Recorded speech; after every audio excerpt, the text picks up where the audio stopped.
Gracioso. So today we have with us Renee Marino. She's not only a communication coach, but she also co-hosted with Tony Robbins and Dean Grazioso's first ever virtual World Summit. And we'll learn more about that today as well. And she has a even longer, extensive resume on Broadway and beyond. So we're pleased to be joined by Renee Marino. Renee, nice to see you today.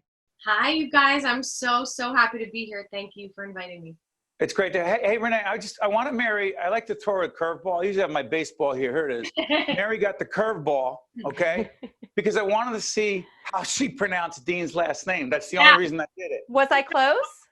Close. Yeah, you're in the neighborhood. Well, I love Steve often will throw it to me when he doesn't know how to pronounce a name, and that's how I know. Renee. And I'm humble. I don't care. I'll admit that I don't know how to pronounce it, but I'll definitely give it my best shot. What is Dean's last name? Dean Graziosi. There it is. Graziosi. Graziosi. What is this World Summit, Renee?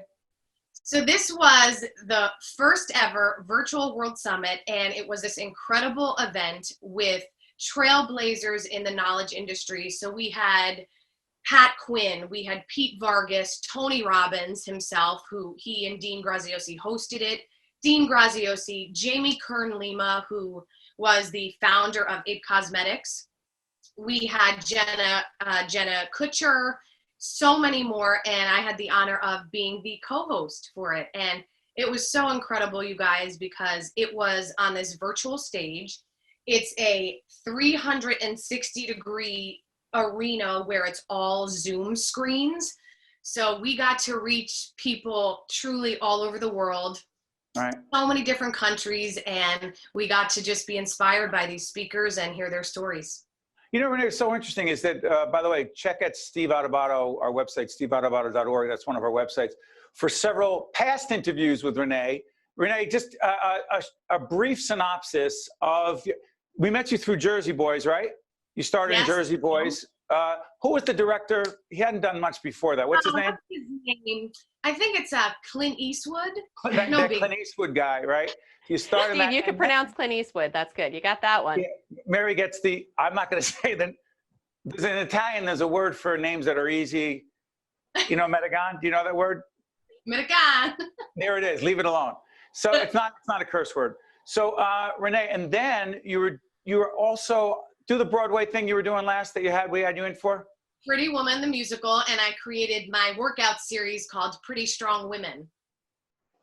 So here's the deal. Renee is a communication coach. There are some who think, hey, Renee must have pivoted. She must have changed what her career was to become a communication coach. Tell the real story. No, it's so funny. Mary and I were talking before we started filming, and you're exactly right, Steve. Most people think, oh, because of COVID and the shutdown, you pivoted and now you've become a communication coach. And it actually was quite the opposite. Once I finished Pretty Woman, I did my one-woman show in New York for the first time, which was incredible. And after that, I knew that I was ready for a shift, a change in my career. And while I was doing Pretty Woman, I began writing a book on communication. And I knew, it's like that guttural instinct, Steve, you know, that little voice that's like, yeah, you're ready for something else. And I knew that it had to do with communication. I didn't know exactly how or what. And then I took this incredible course that kind of gave me the structure of how to start my own business. And I just knew, I was like, this is it.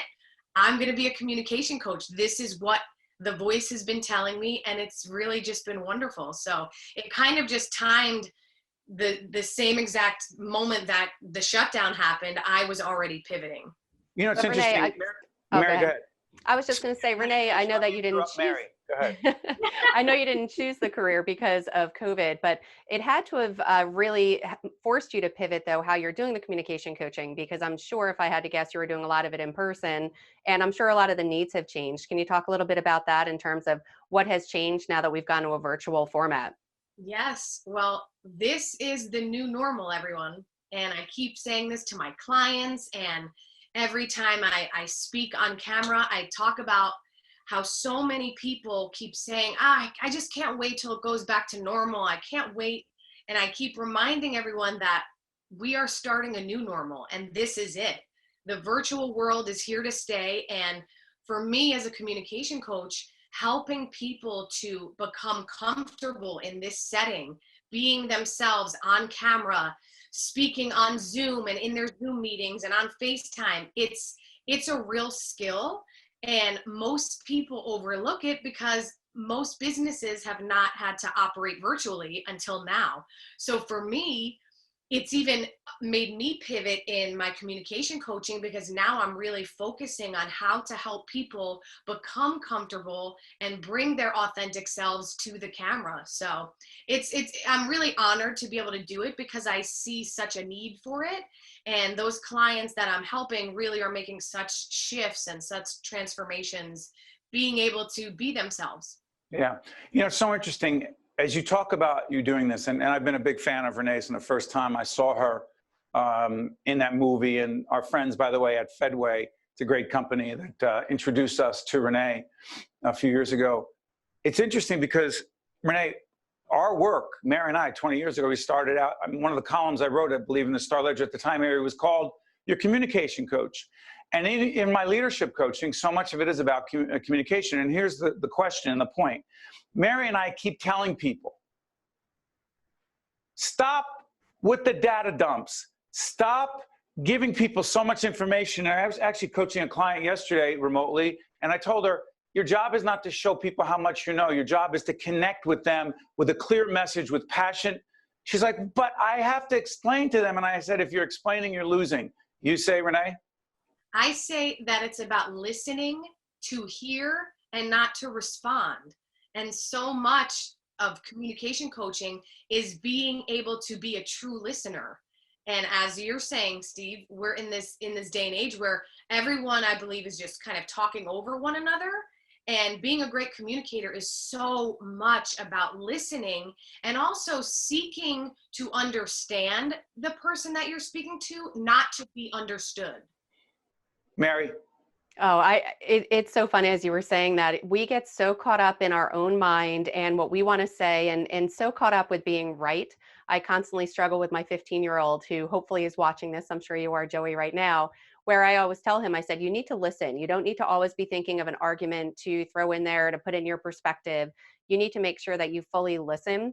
How do you coach people on that? Because I think intrinsically as human beings, we are all very selfish, and I don't even mean that in a full negative way, but we do. We're there to protect ourselves. We're there to get our point out, and we want to feel relevant. How do you coach someone who literally just cannot get out of their own way? And how do you coach somebody to really become a really active and engaged listener?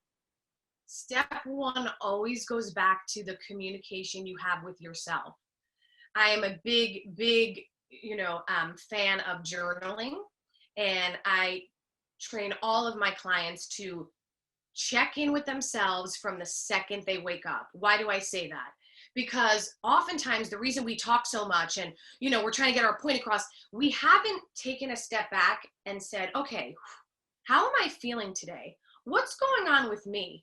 You know what? Actually, I'm still upset about that argument I had with my husband or my wife yesterday. I'm going to write about it, let it go, and then move on with my day first from a place of being grounded. And what I see, especially in this day and age of technology, of social media, we are all so fast moving that our minds are trained to be distracted.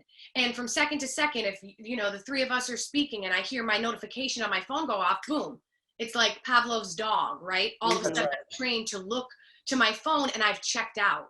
So it's about first taking the time to ground yourself. I, believe in meditation, prayer, whatever works for you, but starting your day away from the electronics to really get in touch with yourself. And then you'll see that when you're in conversations with others, you're able to come at those conversations from a more honest and a place where you're sitting back and not so ready to jump in and speak over the other person.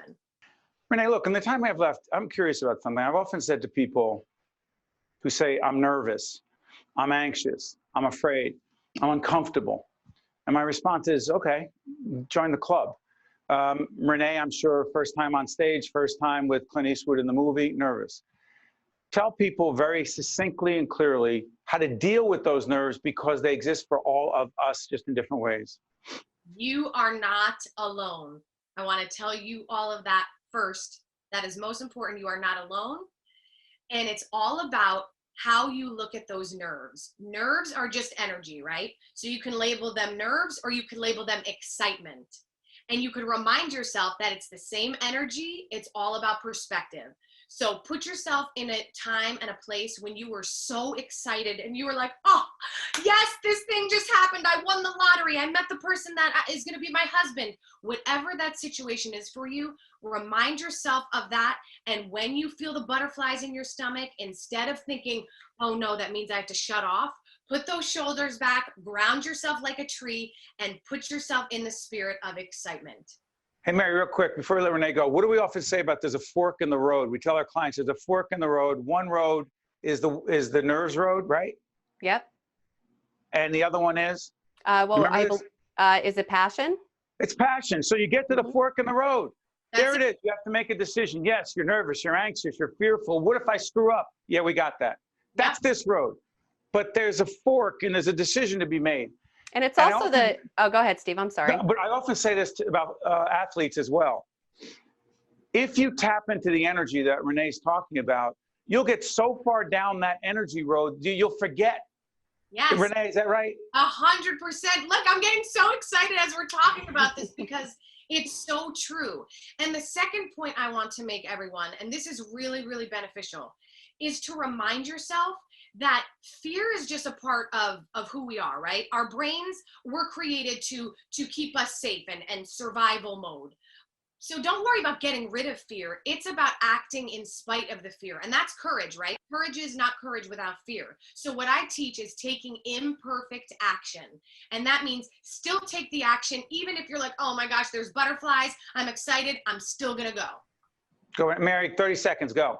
I was just going to say, we always say that it's all about playing the right movie in your head. If you play that wrong movie in your head, it's going to become a self-fulfilling prophecy. So if you go into that saying, I'm going to forget my lines in this presentation and I'm going to fail, I'm going to sweat, they're not going to like it. Then you want to know what? Then they're not going to like it. So if you actually play the right movie in your head going in there, that I'm going to go in, I'm going to kill it, you're going to do a lot better. And sure, you still may get nervous. You're still human, but playing that right movie in your head every time always helps.